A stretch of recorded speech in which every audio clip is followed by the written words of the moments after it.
The President-elect of the United States, Donald Trump, is set to inherit the world's leading economy. America has given us an unprecedented and powerful mandate. On the campaign trail, he offered many ideas for the future. Other countries are going to finally, after 75 years, pay us back for all that we've done for the world. We will drill, baby, drill. In reality, President Trump has quite a great deal of discretion on how he acts, especially with a Republican Congress. I don't think this is just going to be a magic wish list of everything that Trump wants. So what's in store now that Americans have cast their vote? Many Americans voted with their wallets in this election. Consumer prices have increased over 20% since February 2020. I bet most Americans under the age of 45 or 50 have never experienced inflation until this last episode, and I don't think they realized that would basically take a recession, even a depression in the United States to restore the price level to what it was in 2019. Managing prices in the United States is typically left to the Federal Reserve. The Fed's policies affect the cost of borrowing money, which in turn influences how likely you are to get a job or afford rent. President Trump may look for more control. I made a lot of money. I was very successful, and I think I have a better instinct than, in many cases. Politicized central bank is generally associated with higher rates of inflation, and it ends up hurting the US and actually ends up benefiting the rest of the world because you, essentially get capital outflow from the United States.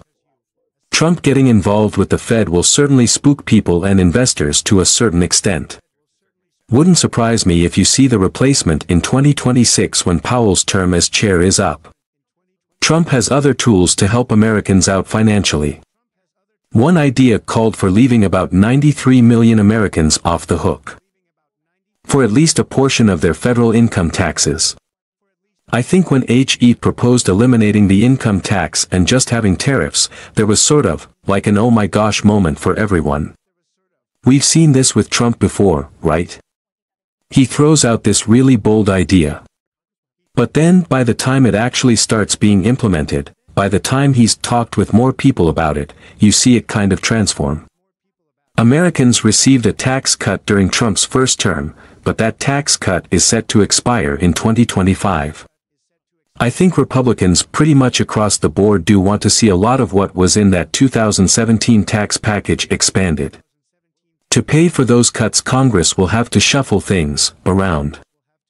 They may consider ending the tax-exempt status for municipal bonds, or dial back healthcare spending. I think is often overstated. Trump has also called for tariffs of 10 to 20% on imports arriving in the United States, and a higher tariff on Chinese goods. Company will come into the United States and build a factory in the United States, so it doesn't have to pay the tariff. The goal of those tariffs is to generate revenue and bring industrial jobs back to the United States. Ironically, this would not promote a revitalization of the industrial sector. Those sorts of things will raise the prices of all kinds of industrial inputs, and so that will make it harder to produce industrial products in the United States. It will also tend to push down investment. Those tariffs could also lead to higher prices for shoppers. The impact on different levels of household income is pretty dramatic. And these kinds of taxes, tariff taxes, are extraordinarily regressive and hurt lowest income families the most. The tariff policy is expected to weigh on both small and big businesses.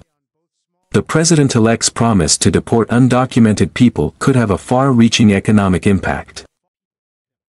On day one, I will launch the largest deportation program in American history. If you pull any substantial number of them out, it will have large negative effects on the U.S. economy. If all undue,